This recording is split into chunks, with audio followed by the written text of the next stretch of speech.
উচ্ছেদৰ বিৰুদ্ধে এতিয়া ঠায়ে ঠায়ে সদৌ অসম সংখ্যালঘু ছাত্ৰ সন্থাৰ প্ৰতিবাদ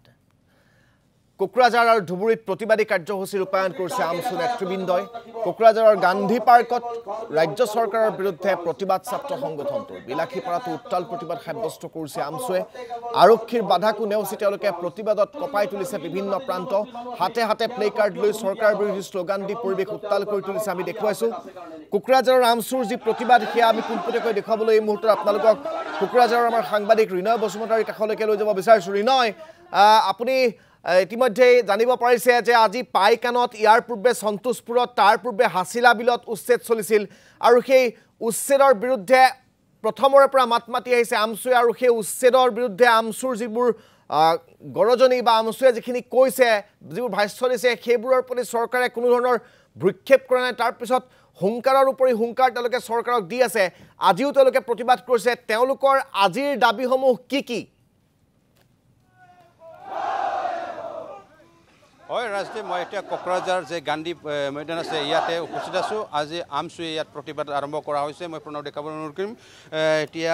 যে মেজিষ্ট্ৰেট আহিছে আৰু বাৰ্তালাপ কৰিছে কি ইছ্যু লৈ বা এইবাৰ প্ৰটেষ্ট কৰা হৈছে এইটো হ'ল য'ত বিভিন্ন ঠাইত ধুবুৰী জিলা আৰু গোৱালপাৰা জিলাত ইভিকশ্যন হৈছে ইয়াৰ কাৰণে এই প্ৰতিবাদ আৰম্ভ কৰা হৈছে কিন্তু চৰকাৰে কোনো গুৰুত্ব দিয়া নাই আমছুৱে হওক এবিএমছুৱে হওক বা নেমছুৱে হওক বিভিন্ন ঠাইত বিভিন্ন প্ৰটেষ্ট কৰি আছে যে বন্ধ হ'ব লাগে যে ইভিকশ্যন ইয়াৰ কিন্তু কোনো গুৰুত্ব দিয়া নাই আমি জানিবৰ কাৰণে চেষ্টা কৰিম লাহে লাহেকৈ ইয়াত প্ৰকাশন পৰা আছে কণ্টেক্ট পিছতে শেষ হ'ব যে টাইম আছিল 1 ঘণ্টা প্ৰতিবাদ এতিয়া শেষ হ'ব মই জানিবৰ কাৰণে চেষ্টা কৰিম লাহে লাহেকৈ কোকৰাঝাৰতো আজি প্ৰতিবাদ চলি আছে চৰকাৰে কোনো গুৰুত্ব দিয়া নাই ইমান প্ৰতিবাদ কৰিলেও কি ক'ব আমছুৱে হয় চাওক আজি চৰকাৰে যিটো কৰি আছে কাৰণ স্পষ্ট কথা আছে চৰকাৰে এইখিনি ৰাজনীতি কৰি আছে কাৰণ এইখিনি যদি সঁচাই যদি চৰকাৰৰ মানে নিজৰ মানৱতা থাকিল হয় এইখন চৰকাৰে যদি নিজে যদি অসমীয়া চৰকাৰ হ'ল হয় তেতিয়াহ'লে এনেকুৱা অমানৱীয় উচ্ছেদ কেতিয়াও নকৰিল হয় কাৰণ আপোনালোকে জানে যে এইটো অমানৱীয় উচ্ছেদ হৈ আছে আমি উচ্ছেদৰ বিৰোধিতা কৰা নাই আপোনালোকে চৰকাৰী ভূমি উচ্ছেদ কৰক খালী কৰক কিন্তু ছিষ্টেমত যাওক এই মানুহখিনিক পুনৰ সংস্থাপনৰ পিছতহে আপোনালোকে উচ্ছেদ কৰক আমাক ক'বলগীয়া একো নাই কাৰণ এই মানুহখিনি আজি চাওক শিশুসকল আছে শিশুৰ অধিকাৰ খৰ্ব হৈছে ইয়াতে মহিলাসকলৰ অধিকাৰ ইয়াতে নাইকিয়া কৰি পেলাইছে আজি আপোনালোকে গছৰ তলত থাকিবলগীয়া হৈছে তাতে কোনো টয়লেট নাই একো নাই এই মানুহখিনি যে তাতে বসবাস কৰি আছে জীৱ জন্তুৰ দৰে ব্যৱহাৰ কৰি আছে মানুহখিনিৰ লগত তো আমাৰ এটা কথা আমাৰ এই দাবী যে এই মানুহখিনিক অতি সোনকালে পুনৰ সংস্থাপন দিব লাগে আৰু এই ল'ৰা ছোৱালীখিনি স্কুলৰ শিক্ষাৰ পৰা যে বঞ্চিত হৈছে এই ল'ৰা ছোৱালীখিনিক অতি সোনকালে শিক্ষাৰ দিশত আগবঢ়াই লৈ যাব লাগে কাৰণ আপোনালোকে জানে এই তাৰে যে ল'ৰা ছোৱালীখিনি আছে সকলো ল'ৰা ছোৱালীখিনি এই শিক্ষাৰ পৰা বঞ্চিত হৈ আছে এই ল'ৰা ছোৱালীখিনিক শিক্ষাৰ ফালে লৈ যাব লাগে আৰু এই মানুহখিনিক অমানৱীয় উচ্ছেদ কৰি মানুহখিনিক যি গছৰ তলত বহাই ৰাখি থৈছে এই মানুহখিনিক পুনৰ সংস্থাপন দিবই লাগিব কাৰণ যদি এই মানুহখিনিক পুনৰ সংস্থাপন নিদিয়ে আমি আমছুৱে আজি ৰেলী ওলাইছোঁ কালি কিন্তু আমি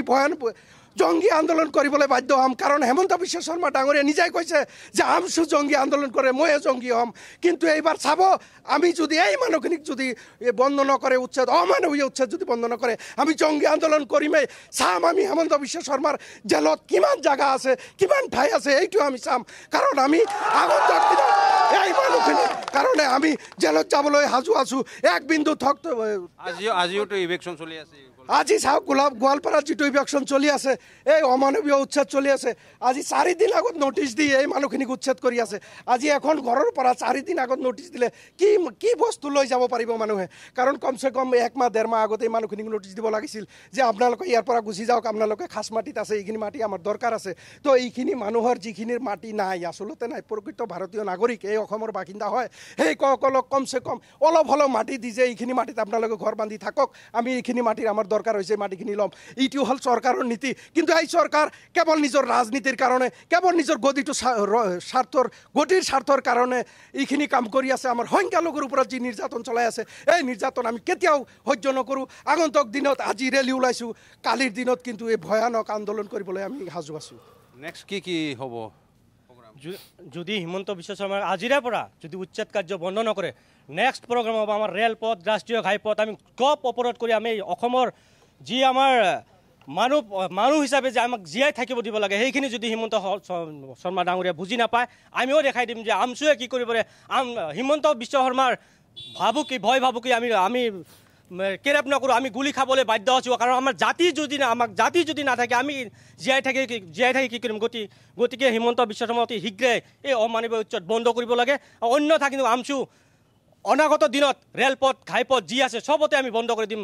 অসমৰ জলপানী আমি স্তব্ধ কৰি দিম তেতিয়া কিন্তু হিমন্ত বিশ্ব শৰ্মা কেৱল মাত্ৰ হিমন্ত বিশ্ব শৰ্মা দায়ী হ'ব কাৰণ কোনো ৰিহেবিলিটেশ্যন দিয়া নহ'ব এনেকৈ চৰকাৰে এইখন অসম হিমন্ত শৰ্মাৰ বাপেকৰ সম্পত্তি নহয় হিমন্ত শৰ্মাৰ যিখিনি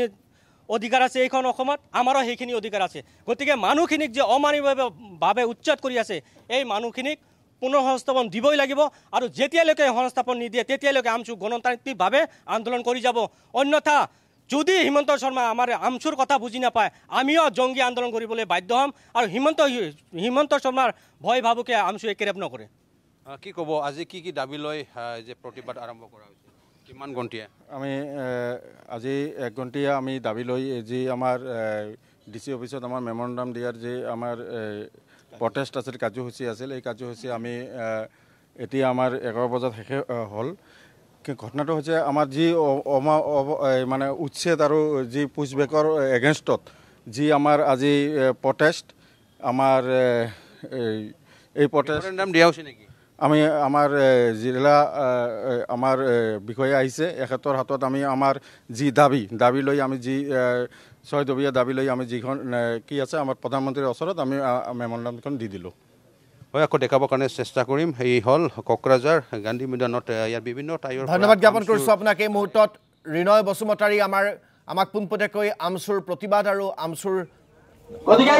নেতৃত্বৰ প্ৰতিক্ৰিয়া জনোৱাৰ বাবে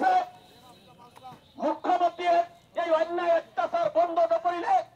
ফলদুদাৰে সংখ্যালঘুসকলক অৰ্থনৈতিকভাৱে শাৰীৰিকভাৱে সামাজিকভাৱে